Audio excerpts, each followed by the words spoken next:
The basement was the foundation, and we did work down there. It was just overwhelming. So, as we come down the stairs, don't be surprised, but this is what's happened. Our foundation office storage moved here, and everything that was stored in Molly's room got pushed out, which was, holiday decorations, wrapping paper, and it's just exploded. Yeah, there's a lot of it. And I think I can just barely see the corner of the, the furnace back there too, right? I know. It's dangerous. I'm concerned about their health. Sure, but listen, don't worry about it. This is a piece of cake for me. I can already see that this is going to be totally cleaned out. Now, that room is going to take some work. What's in there? This was Molly's bedroom. Actually, I had this room first, and then my brother had this room. Yeah. And when my brother went to college, she, was the last to get it. But if you see in the far corner, Molly used to write on everything, and she has all kinds of designs on that wall. And although we painted the office, we kept that. Yeah, but there's a lot of other stuff in there too. There is. Couches and everything else. I think some of this stuff has creeped in. Yeah, well, that's what happens. It's like anybody. I mean, your brother and you move out back and forth a bunch of times, and your parents, basement becomes a dumping ground, right? Yeah, I think those are John's skis right there. All right, well, we're gonna get him to get those out of here later. So Heather, this is the world headquarters of the Molly Bish Foundation, huh? It is. It did not always look like this, though. It looks like a cyclone came through here. I don't. Over the years, things just kind of piled up. The foundation sort of ignited. My parents were working 2 full-time jobs. Wow. And running across the country, speaking and doing ID kits. This used to be the office where my dad would schedule the ID kits and plan the events, and we sort of had storage over here, and these are some of the awards that they've been able to get that are sort of just piled up here. I mean, here's a picture of my dad with President Bush when they signed the Child Protect Act for Adam Walsh. Wow. Which is amazing. I mean, the things that they've done. Heather, out of all the awards and accolades down here, which one means the most to you? I think it would be this legislative work. They've done so much work to protect children. They brought Amber Alert to Massachusetts. They were, again, part of the Child Protect Act.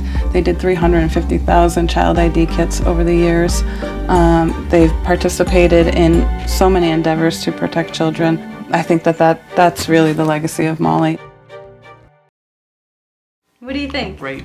Yeah? What do I think? I think it smells awesome in here. Man, is this bowl for me? No. Over the next couple of weeks, what we're going to be doing, we're going to clean out that entire basement. I'm going to bring some cabinets in. We're going to make sure that it's super clean and healthy so you and John can go downstairs and work out. Because Maggie, you know what? It's time for you to take care of you. You know what I mean? Thank you. Hey, John. Hey, Tommy, how you doing? Good, man. Perfect timing. Yes. Dude, the girls took off on us. Yeah. This place is overwhelming. Yeah. Thank goodness you're here, man, to give us a hand. Yeah, thanks. Now, most importantly, what do you think your parents need down here? Most important, I think they need it cleaned up. Definitely a place for storage. A little more organization down here. Definitely, I would say some exercise. I mean, we got our exercise equipment over there stuck in a corner. So this carpet is basically the reason why it's so musty down here. So we're definitely going to get rid of this carpet. Where your dad's office is, we're going to clean that up, make sure that it's the way he wants it, right? Yeah, he would love that. We're definitely going to clean out the back because there's a fire hazard, all that stuff. But trust me, once we start moving this stuff out of here, the process will happen. So I say we just grab a few things and get to work. Yeah, absolutely. My parents are really going to love this.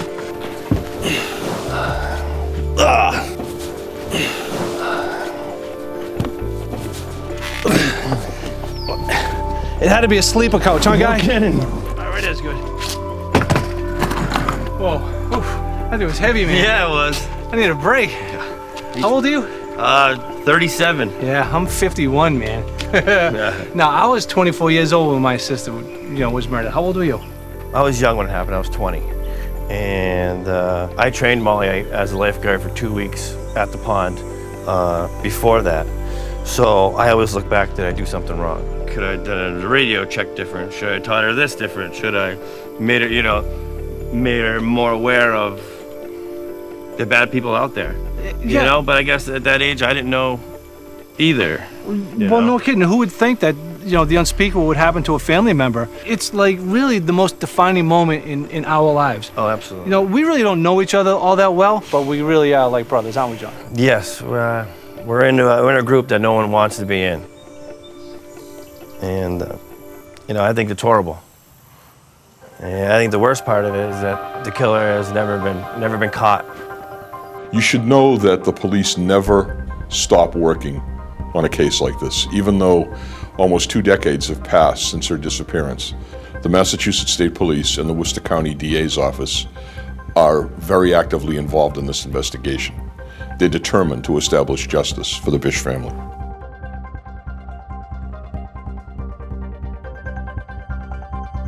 If you have any information about the disappearance or murder of Molly Bish, call our tip line at 508-453-7575. Tell us your story at murdermatters.com.